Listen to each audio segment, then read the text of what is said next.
Hi friends, എല്ലാവർക്കും recipes by രേവതിയുടെ ഒരു പുതിയ എപ്പിസോഡിലേക്ക് സ്വാഗതം. വളരെ എളുപ്പത്തിൽ തയ്യാറാക്കിയെടുക്കാൻ വേണ്ടി പറ്റുന്ന നല്ല ടേസ്റ്റി ആയിട്ടുള്ള ഒരു പലഹാരത്തിൻ്റെ റെസിപ്പിയുമായിട്ടാണ് ഇന്ന് ഞാൻ വന്നിരിക്കുന്നത്. വളരെ സോഫ്റ്റ് ആയിട്ടാണ് ഈ ഒരു പലഹാരം ഇരിക്കുക. അപ്പോൾ ഇതെങ്ങനെയാണ് ഉണ്ടാക്കുക എന്നൊക്കെ നമുക്കൊന്ന് നോക്കിയിട്ട് വരാം. ആദ്യം തന്നെ ഞാനിതിൻ്റെ ഫില്ലിംഗ് ആണ് തയ്യാറാക്കി എടുക്കാൻ വേണ്ടി പോകുന്നത്. അതിന് വേണ്ടിയിട്ട് ഒരു പാനിലേക്ക് 1 ടേബിൾ സ്പൂൺ അളവിൽ എണ്ണ ഒഴിച്ച് കൊടുത്തിട്ടുണ്ട്. ഞാനിവിടെ വെളിച്ചെണ്ണയാണ് ഉപയോഗിച്ചിരിക്കുന്നത്. എണ്ണ ഒന്ന് ചൂടായി വരുമ്പോൾ ഇതിലേക്ക് ഒരു മീഡിയം വലുപ്പത്തിലുള്ള ഉള്ളി നല്ല കനം കുറച്ച് അരിഞ്ഞതാണ് ഇട്ട് കൊടുത്തിരിക്കുന്നത്. ഇതാദ്യം ഒന്ന് വഴറ്റിയെടുക്കാം. ഇതിൻ്റെ കൂടെ തന്നെ ഞാനിവിടെ 1/2 ടീസ്പൂൺ അളവിൽ ഇഞ്ചി വെളുത്തുള്ളി പേസ്റ്റാണ് ചേർത്ത് കൊടുത്തിരിക്കുന്നത്. ഇഞ്ചി വെളുത്തുള്ളി പേസ്റ്റിന് പകരം ചതച്ചിട്ട് വേണമെങ്കിലും ചേർത്ത് കൊടുക്കാവുന്നതാണ്. ഒരു പച്ചമുളക് ചെറുതായിട്ട് അരിഞ്ഞതും കൂടെ ചേർത്ത് കൊടുത്തിട്ടുണ്ട്. ഇനി ഇതെല്ലാം കൂടെ നന്നായിട്ടൊന്ന് സോട്ട് ചെയ്തെടുക്കാം. ആ ഒരു ഉള്ളിയുടെയൊക്കെ കളറൊന്ന് മാറി ലൈറ്റ് ഗോൾഡൻ ബ്രൗൺ കളർ ആകുന്നത് വരെയാണ് സോട്ട് ചെയ്തെടുക്കേണ്ടത്. അതുപോലെ തന്നെ ഇഞ്ചിയുടെയും വെളുത്തുള്ളിയുടെയൊക്കെ പച്ചമണം ആ ഒരു സമയമാകുമ്പോഴേക്കും മാറി വന്നോളും. ഇതിപ്പം കണ്ടില്ലേ, ലൈറ്റ് ബ്രൗൺ കളർ ആയിട്ടുണ്ട്. ഈ ഒരു പാകമാകുമ്പോൾ ഞാൻ ഇതിലേക്ക് ഒരു തക്കാളിയാണ് ചേർത്ത് കൊടുക്കുന്നത്. തക്കാളിയുടെ സീഡ് മാറ്റിയിട്ടാണ് ഞാനിവിടെ ചേർത്ത് കൊടുത്തിരിക്കുന്നത്. ഒരു മീഡിയം വലുപ്പത്തിലുള്ള തക്കാളിയാണ് എടുത്തിരിക്കുന്നത്. അതും കൂടെ ചേർത്ത് ഒന്ന് ഇളക്കി കൊടുക്കാം. ഇതിൻ്റെ കൂടെ തന്നെ ഒരു മീഡിയം വലുപ്പത്തിലുള്ള ക്യാപ്സിക്കം ചെറുതായിട്ട് അരിഞ്ഞതും കൂടെ ചേർത്ത് കൊടുക്കാം. ഇതെല്ലാം കൂടെ ഒന്ന് വാടി വരുന്നത് വരെ ഒന്ന് സോട്ട് ചെയ്തെടുക്കാം. ഒരുപാട് സമയമൊന്നും എടുക്കില്ല ഇത് വാടി വരാൻ വേണ്ടിയിട്ട്. ചെറുതായിട്ടൊന്ന് സോട്ട് ചെയ്താൽ മാത്രം മതി. അതുപോലെ നിങ്ങളുടെ കയ്യിൽ അവൈലബിൾ ആയിട്ടുള്ള പച്ചക്കറി ചേർത്താൽ മതി. ഇനിയിപ്പോൾ ക്യാപ്സിക്കം ഇല്ലാന്നുണ്ടെങ്കിൽ ഒഴിവാക്കിയാലും കുഴപ്പമൊന്നുമില്ല. ഇപ്പോൾ നോക്കൂ, തക്കാളിയും ക്യാപ്സിക്കവും ഒക്കെ ചെറുതായിട്ടൊന്ന് വാടി വന്നിട്ടുണ്ട്. ഇനി ഇതിലേക്ക് ചേർക്കാൻ വേണ്ടി പോകുന്നത് ചിക്കനാണ്. ബോൺലെസ് ആയിട്ടുള്ള ചിക്കനാണ് ഞാനിവിടെ എടുത്തിരിക്കുന്നത്. ഏകദേശം 150 ഗ്രാമിൻ്റെ അടുത്തുണ്ടാകും ആ ഒരു ചിക്കൻ. 1/4 കപ്പിൻ്റെ അടുത്താണ് ഞാൻ ഇട്ട് കൊടുത്തിരിക്കുന്നത്. ചെറുതായിട്ട് ഒന്ന് മുറിച്ചിട്ടാണ് ചേർത്ത് കൊടുത്തിരിക്കുന്നത്. അങ്ങനെ മാഷൊന്നും ചെയ്തെടുത്തിട്ടില്ല. കത്തി ഉപയോഗിച്ച് തന്നെ ചെറുതായിട്ടൊന്ന് മുറിച്ചെടുത്തതാണ്. ഇതും കൂടെ ചേർത്ത് ഒന്ന് നല്ലപോലെ സോട്ട് ചെയ്തെടുക്കാം. ഈ ഒരു ചിക്കനിൽ ഞാൻ നേരത്തെ ഉപ്പ് പുരട്ടി വെച്ചിരുന്നു. അതുകൊണ്ട് ഞാനിപ്പം ഇതിൽ ഉപ്പ് ചേർക്കുന്നില്ല. ഇനി ഇതിലേക്ക് 1 ടീസ്പൂൺ അളവിൽ ചില്ലി ഫ്ലേക്സും 1/4 ടീസ്പൂൺ അളവിൽ കുരുമുളക് പൊടിയും മാത്രമാണ് നമ്മൾ ചേർത്ത് കൊടുക്കുന്നത്. വേറെ മസാലകളൊന്നും തന്നെ ഇതിൽ ചേർക്കുന്നില്ല. അതുകൊണ്ട് തന്നെ ചിക്കൻ്റെ ഫ്ലേവർ നല്ലപോലെ ഇറങ്ങി വന്നോളും.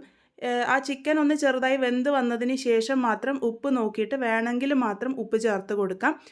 ചിക്കൻ വെന്ത് വരാനാണെങ്കിലും ഒരുപാട് സമയമൊന്നും എടുക്കില്ല. കാരണം നമ്മൾ ചെറിയ കഷ്ണങ്ങളായിട്ടാണ് കട്ട് ചെയ്തെടുത്തിരിക്കുന്നത്. അതുപോലെ തന്നെ ബോൺലെസ് ആയിട്ടുള്ള പീസസ് ആണ് എടുത്തിരിക്കുന്നത്. ഇപ്പോൾ നോക്കൂ, എല്ലാം കൂടെ നന്നായിട്ട് യോജിച്ച് വന്നിട്ടുണ്ട്. നമ്മളുടെ ഫില്ലിംഗ് റെഡി ആയിട്ടുണ്ട്.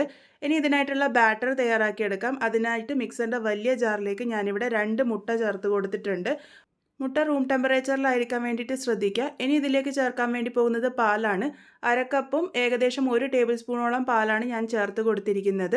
പാലും റൂം ടെമ്പറേച്ചറിലായിരിക്കാൻ വേണ്ടി ശ്രദ്ധിക്കുക. പാലിന് പകരം വെള്ളം ചേർത്താലും കുഴപ്പമൊന്നുമില്ല. ഇതിലേക്ക് 1/2 ടീസ്പൂൺ അളവിൽ ഉപ്പ് ചേർത്ത് കൊടുക്കാം. പിന്നെ ചേർത്ത് കൊടുത്തിരിക്കുന്നത് 1/2 ടീസ്പൂൺ അളവിൽ ഗാർലിക് പൗഡറാണ്. ഈ ഒരു ഗാർലിക് പൗഡറിന് പകരം നിങ്ങൾക്ക് 3ഓ 4ഓ വെളുത്തുള്ളി ഇട്ടാലും മതി. ഇതിലേക്ക് 1/2 ടീസ്പൂൺ അളവിൽ കുരുമുളക് പൊടി കൂടെ ചേർത്ത് കൊടുക്കാം. ഇനി ഇതിലേക്ക് 2 ടേബിൾ സ്പൂൺ അളവിൽ ഓയിലാണ് ചേർത്ത് കൊടുത്തിരിക്കുന്നത്. ഞാനിവിടെ റിഫൈൻഡ് ഓയിലാണ് ചേർത്ത് കൊടുത്തിരിക്കുന്നത്. ഇനി ഇതിലേക്ക് ചേർത്ത് കൊടുക്കാൻ വേണ്ടി പോകുന്നത് ഉരുളക്കിഴങ്ങാണ്. ഞാനിവിടെ 2 ചെറിയ ഉരുളക്കിഴങ്ങാണ് എടുത്തിരിക്കുന്നത്.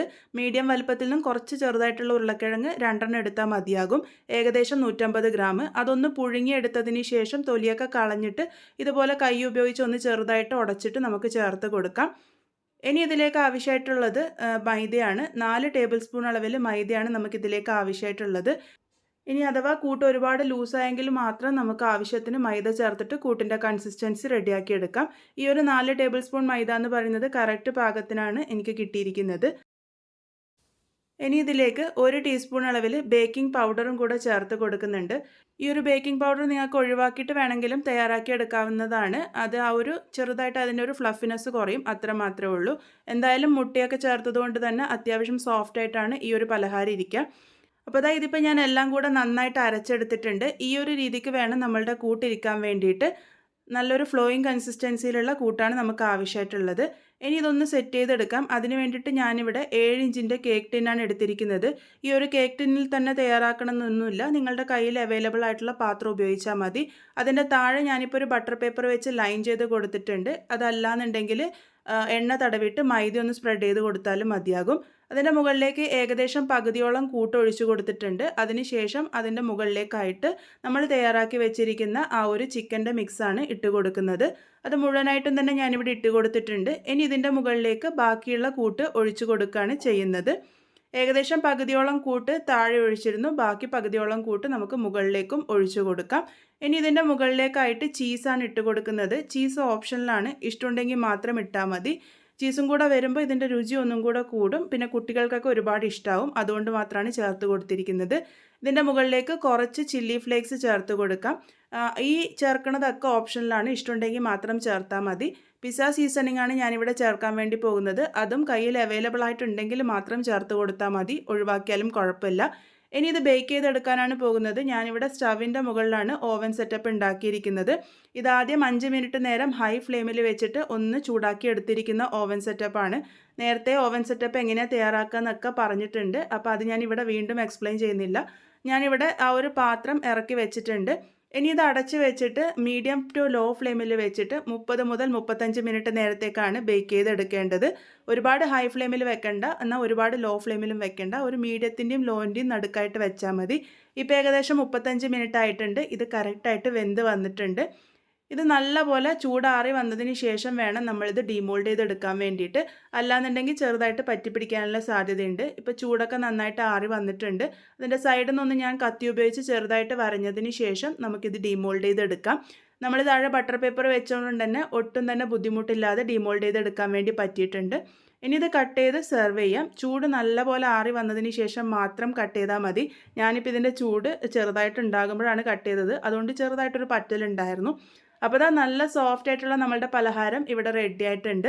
എല്ലാവരും എന്തായാലും ട്രൈ ചെയ്ത് നോക്കൂ. ഫീഡ്ബാക്സ് ഒക്കെ പറയാൻ വേണ്ടി മറക്കരുത്. വീണ്ടും ഒരു നല്ല റെസിപ്പിയുമായി വളരെ പെട്ടെന്ന് തന്നെ കാണാം.